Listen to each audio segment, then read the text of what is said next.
My name is Redmond Red O'Connell, and if you think that 4 decades spent between the dashed lines and the smell of diesel haven't shown me anything weird, you just haven't driven alone through the Montana night. I've witnessed so many sunrises over the endless prairies and so many black as pitch nights in those canyons that the line between reality and myth has blurred for me. But what happened that late summer, before the leaves had even thought about turning gold, but the air was already getting that sharp, crystalline Rocky Mountain chill, that wasn't myth. That was the gospel truth. I was pushing my trusty old Mack Pinnacle, the King, through a particularly desolate stretch of the federal highway, where even cell service was just a ghostly legend. This wasn't just a run. This was a race against the clock. The freight was sensitive, as my dispatcher Jerry had called it, meaning every hour I was late would cost me thousands in penalties and probably my job. I had to be in Seattle before dawn, and the clock was ticking past midnight. I was on the brink of exhaustion, my eyes burned with fatigue, and every gulp of cold, bitter truck stop coffee seemed only to rev my heart, not clear my head. I was battling that highway hypnosis, where the world shrinks to the bright patch in front of the rig, and everything else is black, menacing space. I was starting to see floaters, flickering shapes on the shoulder, phantom silhouettes that vanished when I blinked. I knew, one more moment, and I'd be checking out for the night. And then, without any warning, he appeared. I couldn't believe my eyes. It wasn't a deer, not a coyote, not an animal crossing the road. It was a bear, a massive, dark brown bear, standing like a black stone monument right in the middle of my lane. He wasn't looking at the woods. He wasn't foraging. He was standing up on his hind legs, paws hanging down, staring straight into my headlights. Instinct kicked in faster than thought. My right foot slammed the brake pedal to the floor. The King's air brake screamed like a wounded dinosaur, spitting white smoke from beneath the wheels. The coffee cups I'd left on the dash went flying, and 40 tons of steel and cargo shuddered, swayed, and finally ground to a terrifying halt just 10 feet from the animal. My stomach clenched into a hard knot, and I almost broke the steering wheel trying to brace myself. I immediately grabbed my old Smith & Wesson 1911, always tucked in the cubby under the seat. A wild animal, cornered, especially at night, that's a kill or be killed situation. But the bear didn't charge. He didn't even growl. He just stood there, and up close I could see his eyes shining in the glare of my halogens. There was no anger, no fury. There was only profound, unearthly pleading. "God damn it, Red, you're hallucinating," I muttered to myself, but the look on that muzzle was too clear, too legible. This wasn't just instinct. This was a request. I lowered the gun. My fingers refused to squeeze the trigger. I slowly, inch by inch, cranked down the side window. The cold, crisp air, smelling of pine and damp earth, rushed into the cab. "Hey buddy, you gotta get off the road," I said, my voice hoarse and shaky. The bear didn't move. Instead, he took a step back, got off the asphalt onto the shoulder, which was covered in tall, thick grass and weeds, and began desperately nudging his nose into a patch of bushes, making soft, barely audible sounds, a mix between a moan and a choked cry. It was an unmistakable, blatant signal. "Look here, please." All my rational thought, all my decades of experience, evaporated. I felt like I couldn't live with myself if I ignored this. It was beyond the logic of the trucking life. I carefully grabbed my powerful maglite, which could light up a football field, and, tucking the pistol into my belt holster, I stepped out of the cab with my heart hammering in my chest. The heavy door of the King clicked shut behind me, and the ensuing silence was deafening, broken only by the chirping of night insects. The bear, which I now realized was a sow, her large frame looked tense and exhausted, backed up a few more steps, giving me room. I aimed the beam. Right where she was nudging lay a tiny, huddled brown bundle of life. A small cub, not moving. I saw blood staining its fur and the unnatural angle of its front paw. The cub had clearly been hit by some heartless bastard who never stopped. And now, the mother, in her desperation, had appealed to the only hope that drove by, the human in this gigantic roaring machine. The sow looked at me, one last time, intensely, and then, like a shadow afraid of the light, she quickly and silently bolted into the darkness of the woods. She had put her trust in me. A wild wave of determination hit me. To hell with the schedule. To hell with the freight that could rot back there. I carefully knelt beside the little one, took off my favorite diesel-scented flannel shirt, and wrapped the cub in it, trying to stabilize the injured paw as much as possible. He let out a tiny, pitiful whimper. I placed him gently on the passenger seat, tucked into my sleeping bag, and, quickly executing a tight K-turn on the narrow road, a maneuver that demanded surgical precision. I gunned the King back east toward Kalispell, where I remembered there was a 24-hour vet clinic.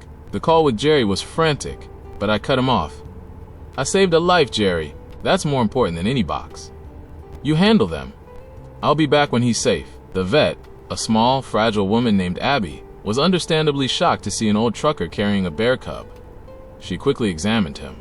The fracture was complex, but clean.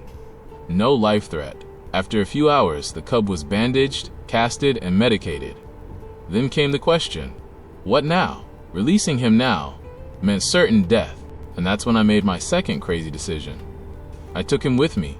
I called Jerry, arranged a temporary leave of absence, paid all the fines, and, most importantly, set up the cab. The cub, whom I named King after my rig, got his own space. I rigged up a hammock to cushion the bumps, and he lay there, swaddled, looking at me with big, dark eyes that slowly filled with trust. I fed him milk formula from a bottle, then mashed berries and steak scraps I cooked on my portable stove. My runs became slower but far more meaningful. The cab was no longer just a place for sleep and coffee. It was an incubator. Truckers at the stop stared, but when they saw me feeding the little bandaged bear, their faces softened. I became Red, the bear guy. King grew quickly, gaining weight, his wound healing. He became strong, active, but still domesticated. After nearly a month, when the cast came off and King was a robust, healthy little predator, I knew it was time. Luck was on my side.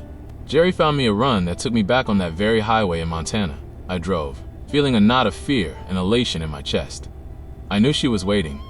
A mother knows. Approaching that bend, my headlights caught the silhouette again. She was there. The sow, large, powerful, sitting in the exact spot where she had pleaded with me 2 years ago. I stopped. I picked up King. He was heavy, his fur glossy, his paws strong. You gotta go home now, boy, I whispered, my throat tight. I got out of the truck and carefully set him down near his mother. The sow stood up.